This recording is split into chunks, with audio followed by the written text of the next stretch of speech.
Bonjour à tous, c'est ravi de vous retrouver pour ce nouvel épisode de l'Expresso de Rassemblimo. Trop content de vous retrouver de nouveau pour un matin ensemble, un petit café bien chaud ensemble le mardi matin comme chaque semaine avec un sujet d'importance. Ce matin, je vous laisse le temps de vous connecter comme à l'accoutumée. Faites-nous un petit coucou en commentaire pour nous dire que vous êtes bien avec nous.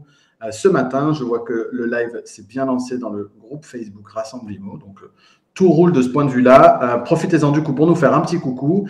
Je suis ravi de vous retrouver. Pas d'Expresso de Rassemblimo la semaine dernière pour cause de vacances scolaires pour moi, mais on va enchaîner tout ce mois de novembre tous les mardis matins avec des super invités qui sont déjà dans les starting blocks. Je vois que vous êtes déjà une douzaine à être connectés.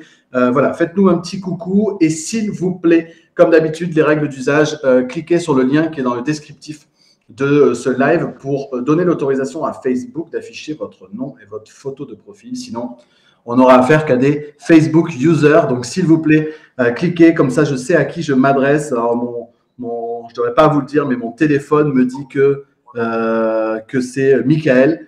Alors, faites comme Philippe ici. Qui a bien fait le nécessaire et du coup, on peut le saluer. Salut Philippe, ravi de te retrouver. Salut Kevin. Tiens, on a d'anciens invités dans les parages. Kevin Garcia. Donc, voilà, Kevin, Michael et tous les autres, cliquez bien sur le lien dans le descriptif du live pour donner l'autorisation à Facebook d'afficher votre nom et votre photo de profil. Ce sera bien plus pratique pour nous pour interagir avec vous. Salut Jean-Christophe. Salut Mazloum, à tous ceux qui sont fidèles à cet Expresso de Rassemblimo. Vous êtes tous les mois, plusieurs centaines ou voire milliers maintenant, en cumulant Facebook, le live, le podcast, ainsi que la vidéo YouTube, à suivre ce rendez-vous toutes les semaines. Salut Émilie, voilà, ravi de te retrouver là. Eh ben, je vous propose qu'on rentre dans le vif du sujet, le temps que vous vous connectiez doucement. Salut Laurent. Ben c'est parti pour ce nouveau numéro du coup avec Antoine Ménard, qui est président de Recrutimo, qui est une entreprise que je suis depuis longtemps parce que ce sujet du recrutement est un sujet, c'est une douleur pour la profession, je crois. Et donc Antoine, du coup, dans le cadre de ce projet Recrutimo, apporte son service aux agences immobilières qui souhaitent améliorer leur processus de recrutement, mais pas que. On va y venir sur tous ces sujets-là. Mais Antoine, déjà, dans un premier temps, est-ce que tu peux te présenter pour les gens qui nous écoutent? Oui, bien sûr. Bonjour à tous. Merci de me recevoir, Sébastien. Alors, bon, oui, comme tu l'as dit, je suis président de Recrutimo, mais j'ai pas toujours fait ça. D'ailleurs, j'ai fait beaucoup d'autres choses. En fait, au départ, moi, je suis DRH. J'ai bossé dans les ressources humaines pendant 10 ans après une formation plutôt juridique. Et puis, à l'issue de ces 10 ans, pour X raisons, je suis sorti de ça.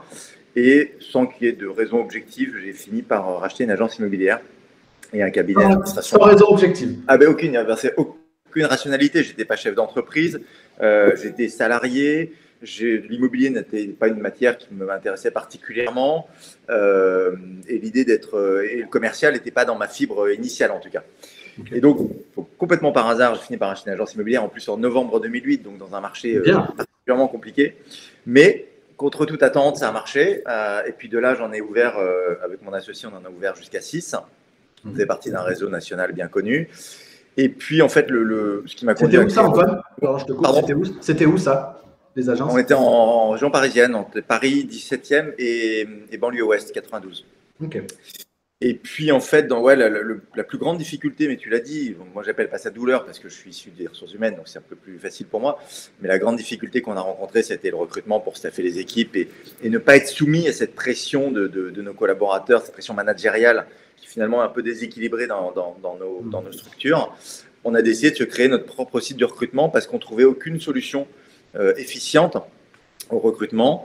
Et puis donc, on a créé au début un ersatz de Recrutimo qui a très bien marché. Compte tenu du fait que ça a marché, à l'époque, on s'est dit, bah, tiens, pourquoi pas en faire profiter la profession. Donc, on l'a lancé sur Paris, l'Île-de-France, et puis petit à petit sur l'ensemble de la France. Bon, maintenant, ça fait 5 ans qu'on existe. On a une position qui commence à être assez intéressante. Et on essaye effectivement, comme tu l'as dit, de rendre le recrutement un peu moins douloureux pour nos clients. Quand c'est ça. Quand on revient du coup sur ce parcours, donc tu étais DRH dans quelle industrie? Alors écoute, moi j'étais dans le service, mais toujours avec une base industrielle. Donc j'ai travaillé dans la blanchisserie industrielle, donc en fait c'est du service au restaurant, hôpitaux, hôtels, mais avec une très forte base industrielle parce que les usines, c'est là où tu laves le linge, tu le reçois, c'est des gigantesques machines à laver, et c'est pas du tout péjoratif. Donc c'est des grosses unités, hein, parce qu'il y a de 100 à 500 personnes à chaque fois. Mais donc voilà, c'est toujours du service, mais avec une très forte connotation industrielle. Ok, ensuite donc on a 2008. Ouais. L'agence IMO, justement, à l'époque, le recrutement, donc tu as découvert un peu cette difficulté, ça se passait comment du coup? Oui, alors en fait, au départ, c'était pas si compliqué pour moi parce que je suis arrivé dans une agence, j'ai racheté, donc il y avait des personnes. Bon, il a fallu changer parce que c'est évidemment quand on rachète, on apporte de nouvelles manières de travailler, donc ça ne plaît pas à tout le monde. Et puis, novembre 2008, il y a eu beaucoup de pertes parce que les gens avaient un marché qui se transformait complètement, donc il y a plein de gens qui changeaient de métier. Mais je vais dire, tant qu'on était, on était deux associés, donc la première agence, moi, je l'ai prise seule. Mais quand on est sur place tous les jours, quelque part, on fait le pompier. C'est-à-dire que moi, j'ai fait de la négociation pendant 2 ans. Et puis après, j'ai fait la location. Et puis après, j'ai fait de la gestion locative. J'ai fait de la comptabilité locative. Donc, finalement, tant qu'on est dans son entre guillemets, dans son bouclard, dans son agence, je dirais qu'on compense. Donc, on a moins besoin d'aller recruter à droite à gauche. Et puis, moi, je recrutais plutôt sur du bouche à oreille. Et puis j'apprenais le métier aussi, hein, donc j'étais dans une petite équipe. Moi à l'époque j'avais 2 négociateurs, une assistante et puis basta. Donc c'était encore petit. Quand on a eu la deuxième, 2 ans après, c'est mon associé qui s'y est collé, donc même chose. Et en fait les difficultés de recrutement, on a commencé à les connaître à partir de la troisième, parce qu'il a fallu qu'on prenne un peu de hauteur. On n'était plus aussi opérationnel dans les agences, on ne pouvait plus prendre de rendez-vous clients, etc. Donc il a fallu qu'on staffe nos équipes. Et c'est là où on a été vraiment confronté à cette difficulté. C'était quoi la difficulté du coup à l'époque? La difficulté c'est de trouver des candidats. En fait la plus grosse difficulté, quand on a des gens, on peut choisir, mais le problème, c'est qu'on n'avait pas de candidats. Moi, à l'époque, on avait peut-être 2-3 candidats par mois, maximum. Donc, avec 2-3 candidats par mois, on n'a pas de choix pour pouvoir recruter. Et en fait, la conséquence logique de ça, c'est que, c'est ce que je t'expliquais tout à l'heure, on est soumis en fait, aux pressions de nos collaborateurs, pourvu qu'ils ne s'en aillent pas. Donc, s'il n'a pas envie d'aller faire toutes les méthodes qu'on a données, ce n'est pas très grave, on va faire un peu d'exception. Si tu n'as pas envie d'aller à la prospection ce matin, bon, c'est pas grave, je comprends. Finalement, tous les basiques du métier, tous les process du métier qui font que ça marche, et on renie un petit peu à chaque fois parce que les collaborateurs grattent et qu'on n'est pas sûr de nous sur ce sujet. Donc, tout le principe, ça a été de dire, il nous faut du candidat, il nous faut du volume.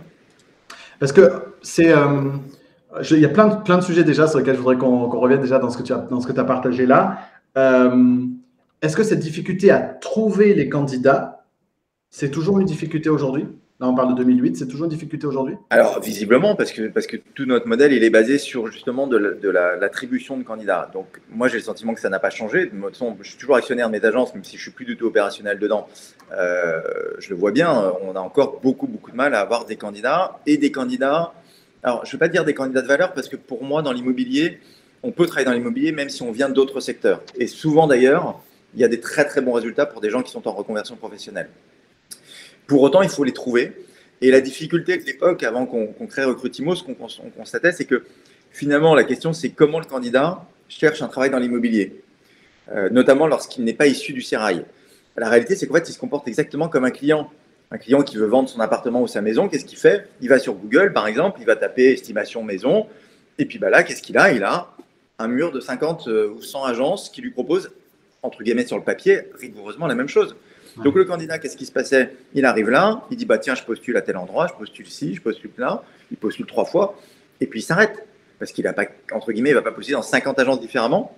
Sauf que ces 3 agences, à ce moment-là, peut-être qu'elles ne recrutent pas, peut-être que le CV il se perd dans les mails, peut-être que c'est l'assistante qui ne l'a pas bien affecté, peu importe. Et la réalité, c'est que finalement, quand on voyait, il y avait 100 candidats et 100 employeurs, chaque employeur voyait 2-3 candidats, chaque candidat voyait 2-3 employeurs. Et nous, le modèle a été de dire, mais il faut que ces 100-là se rencontrent. Après, ils se voient pas, ça colle pas, mais au moins, il faut qu'ils se rencontrent. Et donc, il y avait, à mon sens, une grosse déperdition des gens qui ne savaient pas où postuler, et qui étaient mal orientés en tout cas. Je parle des candidats. Ouais, c'est un grand. Salut Alexandre, salut Dominique également. Je me dis que c'est un sujet qui doit aussi, Dominique, te passionner. C'est là où je vois un grand paradoxe, Antoine, c'est qu'on parle de difficulté à trouver des candidats et en même temps, on a le sentiment que tout le monde se lance dans l'immobilier. Tu vois, ce grand paradoxe, comment est-ce que tu peux. Tu vois, moi, je vois voilà, des dirigeants d'agence qui passent leur temps à se dire j'arrive pas à recruter, etc. En plus, il y a ce truc de. On préconise souvent d'être plutôt en sureffectif dans la profession qu'en sous-effectif parce que c'est vrai qu'il y a du turnover, d'ailleurs, qui peut être assumé, donc il faut toujours anticiper. Et en même temps, à côté de ça, on se dit mais il en sort tous les jours des conseillers immobiliers. Oui, c'est exactement ce que je te disais, c'est qu'en fait, il y a énormément de monde qui veut travailler dans l'immobilier, et ça a toujours été le cas. Hein. Mais le problème, c'est comment j'arrive à voir un maximum d'entreprises et comment les entreprises arrivent à me voir. Donc, c'est toujours pareil. Si je postule pour chaque agence, entre guillemets, parce qu'il y a une annonce ou autre, bah, quelque part, il faut que je passe beaucoup de temps sans savoir. Parce que ce qu'il faut se dire aussi, c'est que les candidats, notamment, encore une fois, ceux qui sont plutôt en reconversion professionnelle, il faut imaginer qu'eux, ils ne savent pas comment ça fonctionne. Ils ne savent pas où postuler. Ils ne connaissent pas la différence entre un agent immobilier traditionnel, un indépendant, un réseau, les mandataires, le statut d'agent commercial versus le statut de salarié VRP. Toutes ces choses-là, ils ne le maîtrisent pas. Donc, eux, bah, ils postulent un peu en se disant « mon profil, il ne va pas intéresser une agence ». Parce que finalement, quelle est l'expérience que je vais faire valoir? Ils n'ont pas la mesure du fait que tout profil est intéressant pour une agence immobilière. Et donc, moi, je pense que c'est ce qui se passait. Hein, les candidats se perdaient parce que ils postulent que 3 ou 4 fois et puis ce pas les bonnes agences qui recrutent à ce moment-là. Or, aujourd'hui, on voit bien que les mandataires, notamment, font une communication absolument gigantesque, non pas à destination de leurs clients, mais à destination des candidats. Eux, voilà, la différence des agences immobilières traditionnelles et les réseaux, qui communiquent essentiellement à l'attention des clients, mais assez peu finalement à l'attention des candidats ou de manière très ponctuelle. Donc il faut, en fait, c'est un phénomène de masse, il faut pouvoir attirer un maximum de candidats. C'est tout l'enjeu. Et tous ces candidats, nous, ce qu'on leur offre en fait à ces candidats, c'est un outil unique où finalement ils viennent sur Recrutimo, ils s'inscrivent et nous, on le met à disposition de tous nos recruteurs. Donc on est à peu près sûr que chaque candidat a accès à tout le monde et que surtout tout le monde a accès à chaque candidat. C'est très clair là-dessus. Tiens, on va prendre un premier commentaire ou question d'Émilie, qui est dirigeante de réseau d'indépendants. Quel profil est-ce que vous avez sur la plateforme? Donc, Émilie dit il y a énormément de candidats qui souhaitent entrer dans l'immobilier ou changer de structure. Aujourd'hui, la communication ciblée, notamment sur LinkedIn, n'est-elle pas suffisante pour l'interrogation? LinkedIn n'est-il pas un énorme vivier de candidats? Alors, donc il y a deux questions. Hein. Il y a quel profil sur la plateforme et LinkedIn. La première, c'est les profils qu'on a sur la plateforme. En fait, on a des profils qui viennent de tous horizons. On a des gens en reconversion professionnelle, on a des gens issus du métier et du sérail, et après, on a aussi des gens qui sont à orientation salariée ou des gens à orientation indépendant. Alors, mécaniquement, on sait que quand les gens s'inscrivent, notamment ceux qui sont issus de la reconversion professionnelle, ils sont plutôt, au départ en tout cas, à orientation salariée, parce que c'est le statut qu'ils connaissent, et il y a un travail à fournir de la part de l'agent immobilier pour le transformer, entre guillemets, en indépendant. Ça, c'est pour les profils. Donc, des profils très variés, de tous horizons. On peut très bien avoir des gens du marketing, de la communication, encore une fois, de l'immobilier. Il y a des gens qui viennent de l'immobilier, mais d'autres métiers de l'immobilier, comme la promotion, qui disent, tiens, moi, finalement, j'irais bien dans l'agence immobilière pour aller chercher de la proximité et de la petite structure. Donc, voilà. Après, en ce qui concerne LinkedIn, oui, LinkedIn, c'est un vivier gigantesque. Mais si LinkedIn, ça suffisait, ça se saurait et nous, on n'existerait pas. Et je dirais qu'aucun job board n'existerait aujourd'hui. Le problème de LinkedIn, c'est que c'est gigantesque, c'est une jungle. Et on revient exactement au même schéma. C'est-à-dire que moi, je suis candidat et je cherche un boulot sur LinkedIn en agence immobilière. Je peux mettre un post pour dire que je suis en recherche d'une agence immobilière. Et puis, il faut que les gens le voient. Qui va le voir et inversement. Si Émilie recrute via LinkedIn, elle peut mettre un post, mais est-ce que finalement elle va avoir tant de candidats que ça qui vont postuler? Pour moi, c'est à la marge et c'est gigantesque LinkedIn et c'est encore une fois trop généraliste pour que ça convienne vraiment à nos candidats. En tout cas, c'est le constat qu'on fait. Hein. Après LinkedIn,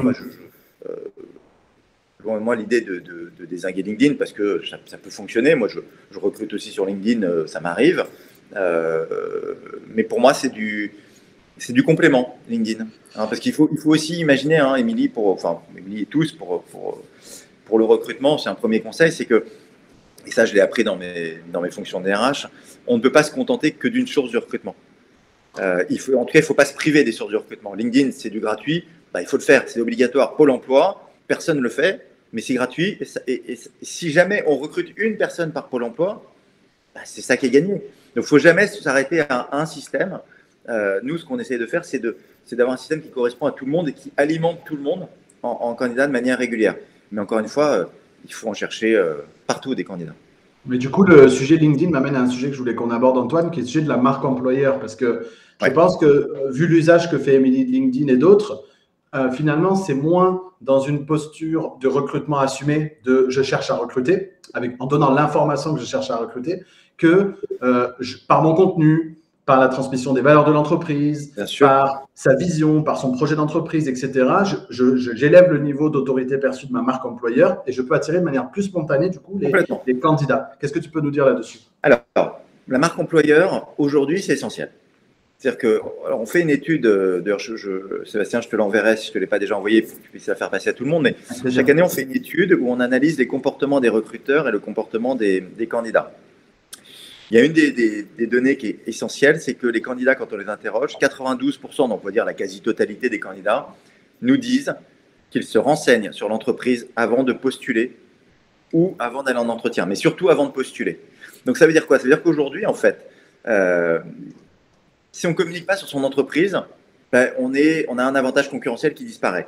Et c'est ce que je commençais à te dire tout à l'heure, c'est qu'en fait, un candidat, il faut le traiter comme un client. Aujourd'hui, les agences immobilières dépensent énormément d'énergie et énormément d'argent pour aller chercher du client. Mais finalement, pour aller chercher du candidat, ben, en fait, on n'y met pas du tout les moyens qu'il faut. On ne communique pas sur son entreprise, on ne communique pas sur ses valeurs, on n'investit pas un peu d'argent dessus. Mais la notion de marque employeur, elle est essentielle. C'est-à-dire que là aussi, quand on interroge les candidats, ils nous disent quoi? Ils nous disent oui, la rémunération, c'est important dans un boulot. Évidemment, on ne travaille pas pour la gloire.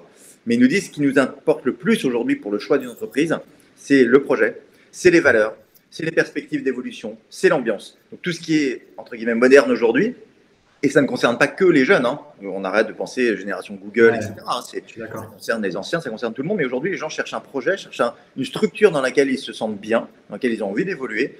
Et la seule manière qu'on a aujourd'hui de transmettre ça, c'est de travailler sa marque employeur. Donc, ça se travaille sur les réseaux sociaux, évidemment, mais j'insiste sur le fait que les réseaux sociaux ne sont pas des outils de recrutement. Même si LinkedIn est un réseau professionnel, ce n'est pas un outil de recrutement. Donc, je peux voir et me dire, tiens, l'agence d'Émilie, ça a l'air sympa. Ils font des dîners régulièrement, ils font des voyages, il y a des challenges. Ça a l'air bien, j'irais bien bosser chez elle.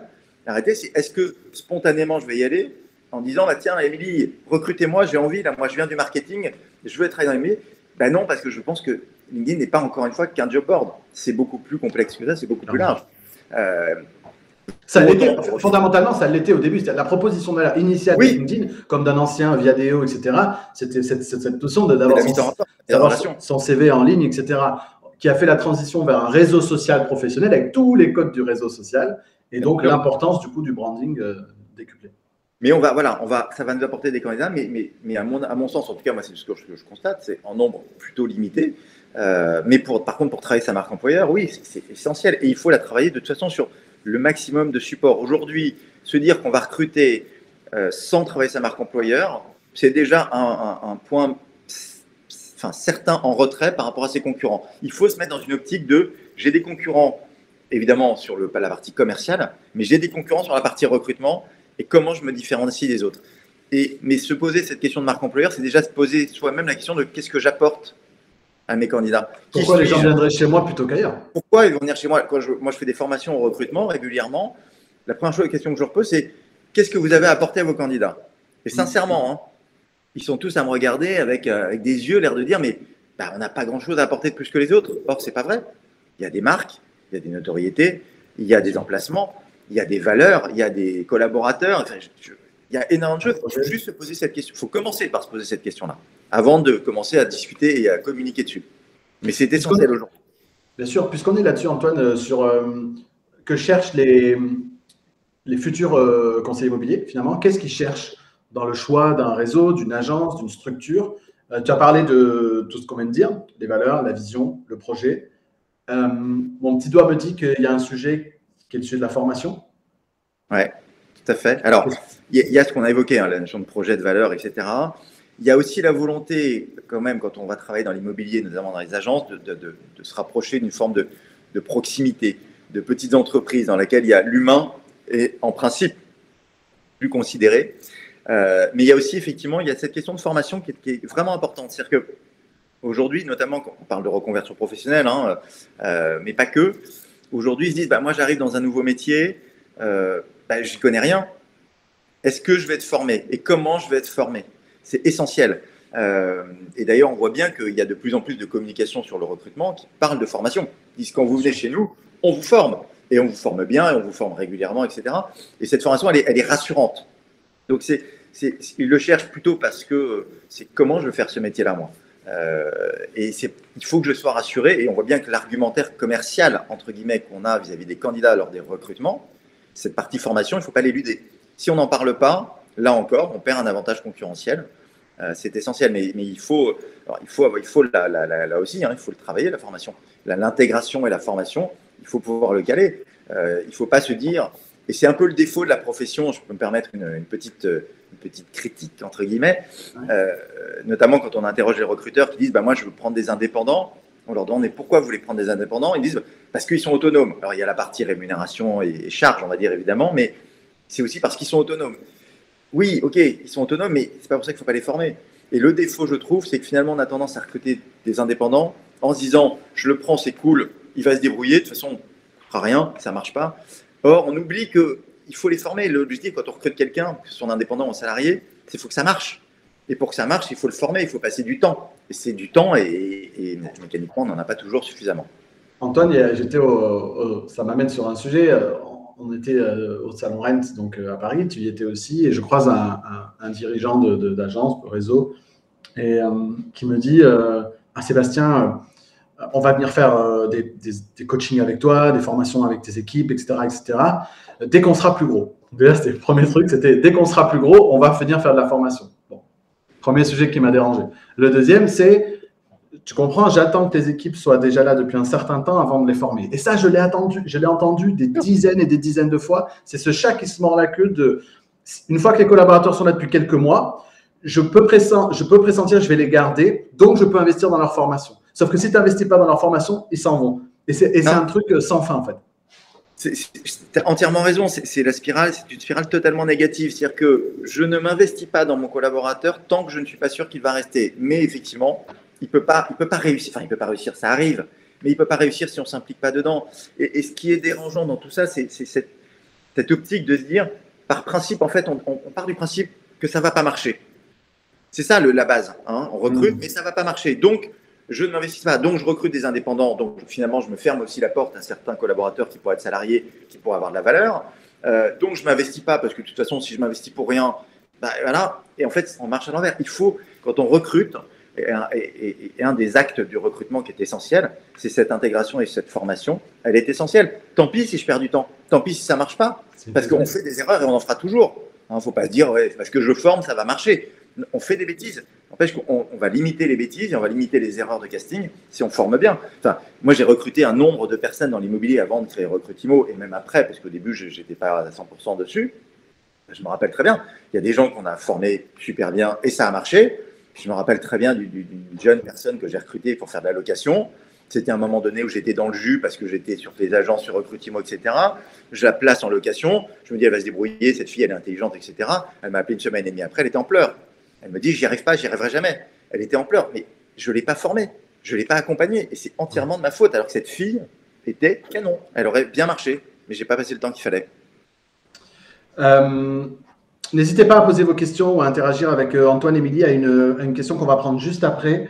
Je voulais revenir sur un sujet qu'on a abordé un peu en filigrane depuis tout à l'heure sur salariés indépendants. Oui. Aujourd'hui, on est dans une proportion d'extrême majorité d'indépendants dans la profession, qu'ils soient encore une fois mandataires ou agents commerciaux en agence. Et en même temps, il y a là encore un autre paradoxe où on a l'impression pour certains que c'est une situation subie. Tu as l'air de dire les agences ne recrutent plus de salariés, donc on est contraint d'être indépendant. Et en même temps, des dirigeants d'agence qui embauchent des salariés qui me disent « mais je ne comprends pas, j'embauche en salarié, les gens ne veulent pas de ce statut.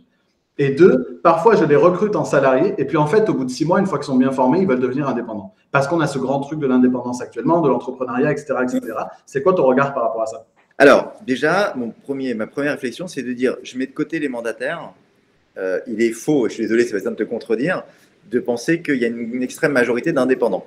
C'est pas vrai. En fait, Ok. globalement, ce qu'on constate, hein, c'est qu'on a à peu près moitié-moitié. C'est assez bien réparti. En tout cas, les employeurs, eux, déclarent que 50%, ils prennent des indépendants, 50%, ils vont prendre des salariés. En agence, hein? On est En d'accord. agence, hein. Voilà. Ok. C'est pour ça que je mets les mandataires de côté. Évidemment, avec Ok. les mandataires, il y a une balance qui commence à se déséquilibrer. Ça, je te rejoins complètement. Ok. Après, pour moi, la question du statut, elle est importante parce que on va dire, ça dénote une forme de stratégie de management. On ne manage pas pareil un indépendant et un salarié. Donc, bon, une fois qu'on a dit ça, très bien. Mais surtout, moi, je constate que un salarié peut parfaitement devenir indépendant et un indépendant peut parfaitement être salarié. La question, c'est quel est ce qu'on lui envoie comme message? Qu'est-ce qu'on a envie de le faire? Si on prend un salarié, quelqu'un qui veut être salarié, à qui on vend bien le statut d'indépendant avec tous les avantages que ça présente, bah, il peut passer le cap. Inversement, un indépendant, moi j'ai des gens qui voulaient être indépendants, moi j'ai toujours recruté que des salariés, mais j'ai des gens qui voulaient être indépendants, bah, finalement, après les entretiens, ils se disaient, bah non, moi j'ai envie de faire partie de cette aventure-là, j'ai envie de faire partie de cette agence-là, donc effectivement, le statut, bon, bah, c'est moins important. Donc, je dirais que, un, tout le monde n'est pas complètement fermé finalement au statut chez les candidats. Et deux, on trouve aussi la même chose finalement chez les recruteurs. Parce que naturellement, de prime abord, on dit moi je veux recruter que des indépendants. Et il y en a qui vont le faire, mais il y en a plein aussi qui disent mais si on fait la question qu'on leur pose, c'est un peu celle qu'on pose à nos acquéreurs. Quand on dit bah, tiens, je veux un 4e étage, mais et avec ascenseur, mais je dis mais si vous avez le 4e de vos rêves sans ascenseur, vous le prenez. Bah, il y en a qui vont dire oui. Donc finalement, bah, je vais leur montrer. Et puis d'autres qui vont dire non, vraiment, c'est bloqué. Là, c'est pareil. Si vous trouvez le candidat de vos rêves et qui veut être salarié, là, vous proposez un statut d'indépendant, est-ce que vous le prenez ou pas? Bah oui. Et la plupart disent oui. Donc, il y a une forme de souplesse. On a une position arrêtée au départ, mais il y a quand même une souplesse. Face à des bons candidats, eh ben, on va s'ouvrir au statut. Après, moi, ce que je déconseille fortement, c'est de mixer les statuts dans une agence. Ok, on a ça souvent. C'est très compliqué à gérer. Il y a des risques juridiques qui sont certains. Et puis, voilà, c'est compliqué à manager. On ne peut pas avoir la même position avec un salarié, avec un indépendant. Donc, je trouve que c'est difficile. Il y en a qui le font et ils le font peut-être très bien, mais je trouve que c'est délicat. C'est très clair là-dessus. Je voulais terminer aussi sur un autre sujet. Il y a deux sujets que je me suis notés. Peut-être, tiens, on va prendre la question d'Émilie, puis ensuite, on abordera ces deux sujets. Sur la solution Recruitimo, du coup, vous mettez juste en relation des candidats, c'est-à-dire le premier recruteur qui appelle gagne ou presque la course, ou est-ce que vous accompagnez certains dirigeants sur le processus de recrutement? Alors, ou est-ce que c'est juste une plateforme ou est-ce qu'il y a du service associé à cette plateforme? Oui, tout à fait. Et la question est bonne parce que quand on a lancé Recruitimo, bah, on l'a lancé en étant juste une plateforme. On avait une ambition, on lançait un projet, on ne savait pas si ça marchait, puis on n'avait pas forcément l'ambition d'en faire quelque chose de gros. Donc c'était juste une plateforme de mise en relation. J'ai le CV, hop, je l'envoie, et effectivement, premier qui appelle, entre guillemets, qui se vend bien, il marche.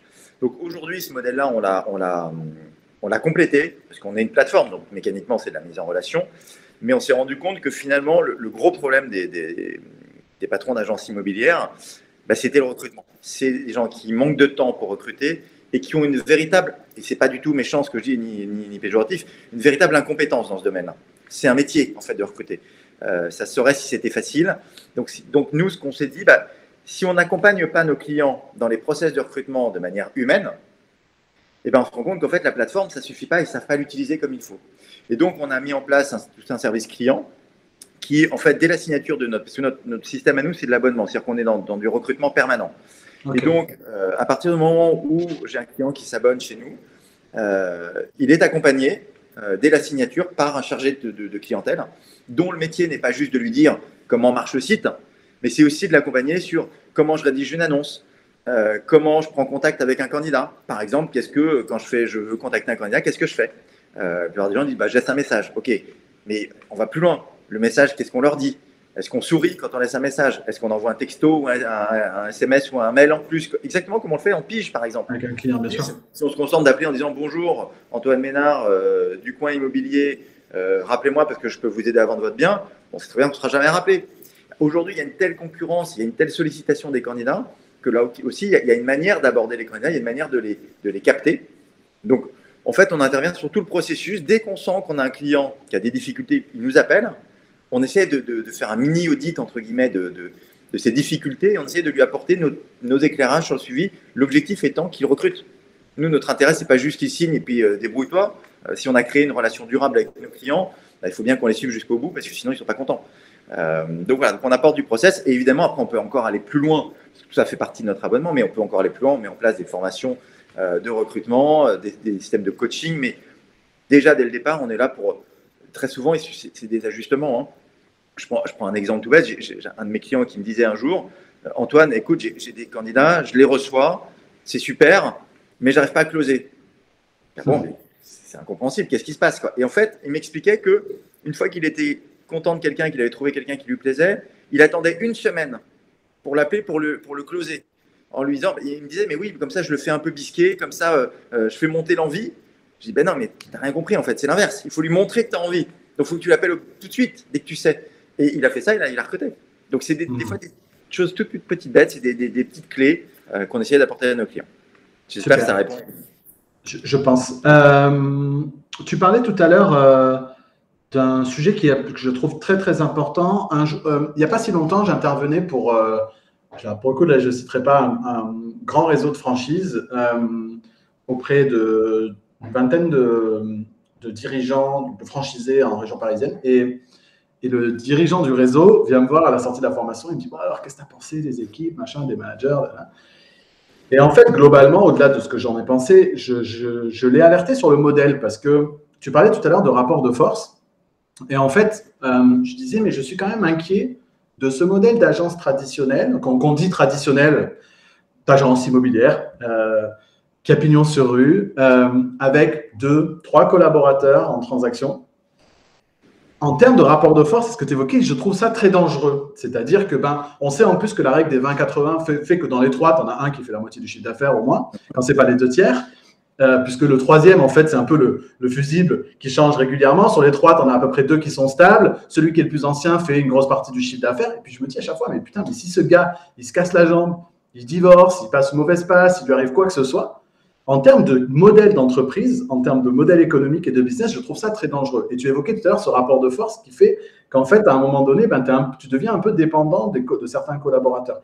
Qu'est-ce que tu penses de cet état de fait? On sort un tout petit peu du sujet, mais ça me paraît important. Non, mais certains des dirigeants, je vois là dans ce chat, sont concernés.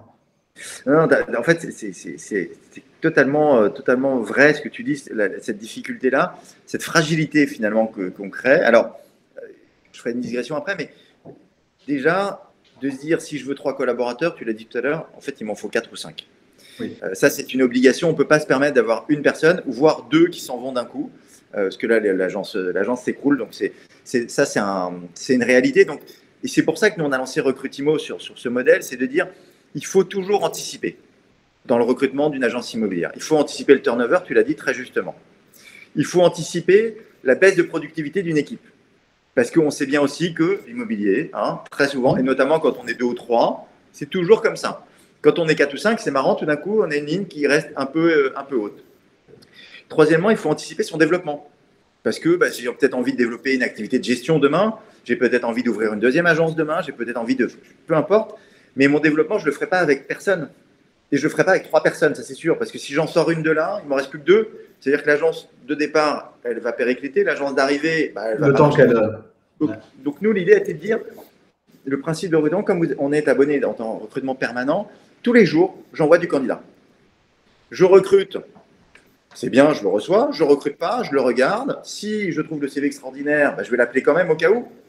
Si vraiment je n'ai pas envie, que le CV n'est pas bien, je ne l'appelle pas. Et puis basta. Mais ça permet quoi? Ça permet de se dire, finalement, j'ai un type qui est vraiment bien en face de moi, j'ai déjà 3 personnes dans mon agence, je vais le prendre. Alors, la seule limite, c'est la place matérielle dans l'agence. Mais si j'ai la place, je le prends. Après tout, 4 personnes, si le type est bon, il va se payer largement. Donc, il n'y a même pas de débat. Et s'il est indépendant, en plus, la question ne se pose pas. Mais j'aurais tort de me priver de cette 4e personne. D'accord? Donc, moi, l'idée, c'est de dire, je me mets dans cette situation-là et je vais même aller plus loin. J'ai un client, une fois, qu'on va voir pour un suivi, au bout de 3 ou 4 mois, et on arrive, je dis, alors, comment se passe votre vie chez Recrutimo? Il me dit, moi, je recrute pas, j'ai pas recruté chez Recrutimo. Donc là, moi, évidemment, le masque, je dis, mince, donc vous n'êtes pas content de nous, donc qu'est-ce qu'on peut faire pour vous aider? Il me dit, mais si, moi, je suis ravi. Je suis ravi parce que moi, je reçois des gens en entretien régulièrement. Et en fait, ça a eu un effet complètement indirect, c'est que mes équipes se sont remises à bosser comme je le voulais. Parce qu'en fait, je démontre que je ne suis pas soumis à votre pression. Donc, quelque part, où vous bossez comme je veux, ou vous allez voir ailleurs parce que de toute façon, je vois du monde en parallèle. Intéressant. Et donc, on perd de cette pression-là. Il faut toujours avoir un coup d'avance. Soit il est dans l'agence d'ores et déjà, soit je sais que parce que j'ai des candidats que j'ai vus passer, je sais qu'il y en a d'autres qui vont pouvoir venir avec moi. Mais donc, l'idée, c'est toujours d'être dans cette anticipation, notamment du turnover, mais pas que, et toujours avoir un coup d'avance. Mais c'est difficile, hein. C'est difficile. Puis après, il y a la notion de coût. Parce que, et c'est la digression que je voulais faire, c'est-à-dire qu'on peut toujours se dire, le manager d'agence, il est responsable parce qu'il n'anticipe pas. Ok, super, ça c'est hyper facile. La réalité, c'est qu'on est soumis à une réglementation, la loi Hoguet, notamment, qui en fait génère toute cette fragilité d'entreprise. À partir du moment où je suis payé qu'à l'acte, il y a une incertitude absolue qui ne dépend plus même pas que de mon travail. Hein, on sait bien, demain, j'ai signé une super affaire et le type a un problème cardiaque et il n'a pas son prêt. J'y suis pour rien, moi j'ai fait tout mon travail, mais j'ai zéro à la fin. D'accord? Donc l'entreprise est soumise à une fragilité économique qui fait que cette fragilité économique, finalement, comment dire, elle dérive sur les collaborateurs parce que je ne peux pas m'engager à dépenser trop d'argent à partir du moment où je ne suis pas sûr que cet argent va rentrer. Mais ça, c'est la faute de personne, ce n'est certainement pas la faute du manager, c'est la faute d'une réglementation complètement ancestrale qu'il faudrait revoir parce qu'à un moment donné, dans quel métier on signe des contrats, je parle du mandat, hein, dans quel métier on signe un contrat et on n'a rien à la fin potentiellement? Il n'y en a pas beaucoup. Il n'y en a pas beaucoup et je ne suis même pas sûr qu'il y en ait en fait, en réalité. D'accord? Donc, les pouvoirs publics, bon, je pense qu'ils ne changeront jamais là-dessus, mais c'est trop tard. Mais je pense que tant qu'on sera dans ce schéma-là, on générera des comportements un peu protecteurs et qui ne vont pas dans le sens d'une croissance vertueuse. Hein, c'est difficile. Donc, ça demande un effort psychologique, managérial absolument gigantesque. Et ce n'est pas facile. Parce que quand je monte une boîte, mon rôle, c'est qu'elle fonctionne. Et pour qu'elle fonctionne, il faut que j'ai une trésorerie qui le permette.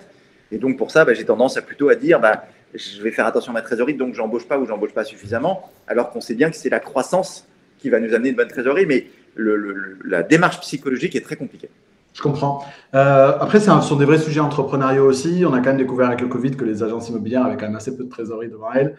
Ouais. C'est un truc qui m'a un peu marqué quand même. Et dans la posture entrepreneuriale, dans le projet entrepreneurial que peut être celui d'ouvrir une agence, etc., il y a un sujet, notamment parce que parfois l'ouverture d'agence ou la création d'une agence passe par un top producteur qui décide d'ouvrir son propre point de vente, mais qui n'est pas toujours alerte sur ce qu'est une entreprise, avec tout ce que ça peut, bien sûr. Tout ce que ça peut comporter. Et c'est un vrai sujet, ça aussi. Oui, mais je te rassure, hein, c'est même des top managers qui effectivement ne sont pas au fait de la gestion d'entreprise. Il y a aussi des gens qui potentiellement viennent d'autres secteurs et qui devraient l'être, qui ne le sont pas plus. C'est le fait de passer chef d'entreprise, c'est quand même une étape importante et c'est difficile. Et puis la tendance, c'est aussi de se dire que je fais ça pour gagner un peu d'argent, donc j'ai tendance à sortir peut-être un peu trop de sous pour moi-même avant d'assurer ma trésorerie. Et nous, ce qu'on a toujours fait avec mon associé dans les agences, mais là on divague un peu, hein, mais c'est que nous, on est toujours considéré que le point zéro, il n'était pas à zéro. Le point zéro, il est à 50, il est à 100. Et tant que je ne suis pas à 100, quelque part, je ne sors pas d'argent, je ne sors pas de dividendes, je ne sors rien du tout. Et quand je suis à 100, là, je peux me permettre d'eux. Et c'est vrai que cette question de Covid, elle est, on se rend compte qu'il y a une vraie fragilité parce qu'il y a aussi un manque d'anticipation de cette partie-là. Mais tout est lié, hein, de toute façon. Tout est lié. Quand j'ai une trésorerie significative, je peux me permettre d'embaucher. Clairement, très intéressant tout ça. N'hésitez pas encore une fois à poser. Moi, j'ai un dernier sujet que je voudrais aborder. Je vois que ça fait 38 minutes. Mais mettez-nous un commentaire, un petit like aussi, ça fait pas de mal. Un dernier sujet qu'il faut absolument qu'on aborde, Antoine, c'est le sujet de la surpromesse. De la surpromesse? Ouais, de la surpromesse. Parce que tu vois, Antoine, quand on disait tout à l'heure, ce paradoxe de j'ai du mal à trouver des candidats et plein de gens qui se lancent dans l'immobilier. Et je crois qu'on a quand même un vrai sujet qu'on doit aborder sur le discours de vérité que l'on doit avoir en entretien de recrutement avec un potentiel candidat. Ouais. Le dernier recrutement que j'ai fait avant de quitter le réseau dans lequel j'étais, j'ai vu 50 personnes pour en recruter une parce que j'avais ce discours de vérité de « t'as pas 10 mois de trésorerie ou 9 mois de trésorerie, c'est même pas la peine ». Enfin, voilà, et ça va être dur, et la prospection, et le truc, etc., etc. Et je déconstruisais beaucoup de mythes. J'étais contraint de déconstruire beaucoup de mythes pour être sûr d'avoir quelqu'un qui était vraiment au fait qu'il n'y allait pas avoir de mauvaises surprises, en fait. Parce qu'on voit qu'il y a beaucoup de mauvaises surprises quand on se lance en reconversion dans ce métier. Qu'est-ce que tu peux nous dire là-dessus? Alors, je te rejoins, il faut pas mentir. Tu ne vas pas me dire le contraire, mais tu vois, on le constate quand même beaucoup. Ce qui est important, c'est qu'il faut savoir se vendre. On l'a dit, hein, la notion de marque employeur, elle est essentielle, mais il ne faut pas survendre le métier en lui-même. Il faut vendre l'entreprise, vendre ses valeurs, etc. À côté de ça, il faut avoir un discours de vérité sur le fait que le métier, c'est pas j'ouvre des portes, je me promène, je gagne vite de l'argent. On sait bien que pour réussir dans l'immobilier, il faut être pas trop con parce qu'il y a quand même pas mal de données, de notions à maîtriser. On ne demande pas d'être expert, mais quand même de savoir de quoi on parle. Deuxièmement, il faut avoir un super relationnel. C'est essentiel, on est face à un client en permanence. Et troisièmement, il faut avoir envie de bosser. Parce qu'on peut très bien gagner sa vie, mais si on ne bosse pas, on ne gagne pas sa vie. Ça n'existe pas dans l'immobilier. Ou alors, c'est vraiment, ça ne dure pas longtemps. Donc, déjà, le fait d'avoir ce discours-là en disant, attention, c'est un métier où il faut travailler, je pense que c'est essentiel. D'écrire le métier, et notamment la partie prospection, qui est certainement la partie la plus difficile du métier, il ne faut pas le cacher. Maintenant, il ne faut pas non plus, là je vais aller un peu à la rencontre de ce que tu disais, pas non plus se flageller. D'accord? C'est un métier qui n'est pas facile, mais ce n'est pas un métier horrible. Donc, il faut faire attention à garder une certaine mesure. Moi, je pense qu'il faut expliquer comment ça fonctionne. Il faut donner effectivement le bon ton de ce que ça consiste. Et notamment, je parle de prospection parce que pour moi, c'est vraiment la partie qui peut être le plus en échec. Hein, si la personne a un bon relationnel, elle s'en sortira toujours. Mais si elle n'a pas la puissance de se lever, enfin, d'aller le matin en prospection, d'aller boiter, d'aller rencontrer du monde, d'aller voir les commerçants, bon, ben ça, c'est pas possible. Donc, il faut dire la vérité sur le métier. Mais après, il y a aussi des vrais exemples de réussite. Moi, j'en ai énormément, des gens qui marchent très bien. Donc, il y a une promesse à faire sur ces valeurs, sur l'entreprise, sur la réussite de ce métier, tout en expliquant quelles sont les conditions sine qua non pour réussir dans ce métier. Maintenant, là où je te suis, c'est-à-dire qu'il y a aussi des types d'entreprises qui aujourd'hui survendent le schéma en disant de toute façon, je prends et je jette. Mais on en revient à ce qu'on disait tout à l'heure, toutes les questions de formation. Si je m'investis, je m'implique dans la formation de la personne, elle va réussir. Sauf à ce que je me sois vraiment planté sur le profil, ça arrive. Mais elle va réussir. Or, la plupart du temps, c'est je prends du volume et puis quelque part, je vais en tirer. Allez, celui qui sort la tête de l'eau, lui, il va rester, ce sera très bien. Et puis tous les autres, je les balaye et puis tant pis. Mais voilà, je pense que c'est toute l'implication qu'on doit y mettre aussi. Donc, ne pas mentir, savoir vendre l'entreprise, ne pas mentir, mais accompagner la personne derrière pour que la promesse soit tenue. Cool, on a déjà là un bon process intéressant là-dessus. Antoine, pour conclure, sauf si vous avez encore des questions, là, si vous nous écoutez, c'est maintenant qu'il faut les poser. Franck nous dit s'il y a du travail, effectivement, il y aura de la réussite. Il ne faut pas rester sur le canapé. Oui, je vois très bien. Et surtout, aimer les gens avant les euros. Merci, Franck, pour ça. Antoine, est-ce que tu as, je te prends peut-être un peu en traite, est-ce que tu as une ressource à nous recommander, peut-être un livre qui pourrait intéresser des agents immobiliers, qui pourrait leur être utile, quel que soit le champ d'ailleurs? Alors, non, en fait, oui, tu me prends en traite parce que je n'ai pas du tout préparé cette question. Je vais répondre un peu à côté. Alors, je peux t'aider. J'ai un livre que je voudrais recommander. Je crois qu'il n'a pas été traduit en français, qui est un livre qui est intéressant sur le recrutement, même si on parle de recrutement plutôt dans les startups, etc., mais qui est intéressant, qui est le livre Who, W-H-O, qui est un livre qui est très intéressant aussi sur le recrutement, mais il faut se le farcir en anglais. Voilà. Ouais, non, il y a un bouquin qui m'avait beaucoup plu et qui, sur le recrutement, n'est pas vraiment applicable parce que c'est un domaine spécifique, mais qui est intéressant sur la partie managériale. C'est le bouquin sur le fondateur de Netflix. Oui. C'est hyper intéressant. C'est hyper intéressant sur la partie managériale. Ça casse les codes et je trouve que c'est toujours intéressant dans nos métiers, enfin, quel que soit le métier d'ailleurs, de se dire qu'il existe d'autres vérités que celles auxquelles on est très accroché. Et voilà. Donc, et puis Netflix, c'est marrant parce que ça parle à tout le monde, donc ça se lit facilement. C'est très simple à lire.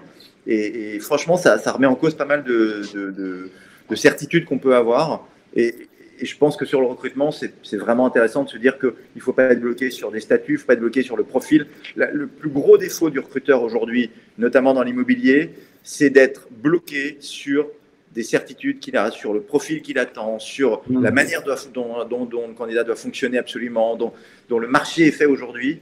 Il faut qu'on casse ces certitudes en recrutement. C'est comme en amour un peu.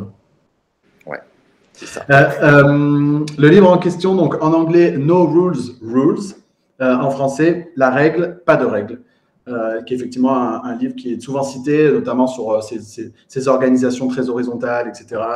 Et l'autonomie qui est donnée aux collaborateurs. Et on sait que le sujet de l'autonomie, c'est un sujet qui est fondamental dans l'épanouissement des collaborateurs. Ouais. Avec la réserve sur ce livre, encore une fois, que ce n'est pas sur la partie recrutement qui est à prendre, c'est plutôt la réflexion globale autour de l'organisation du travail.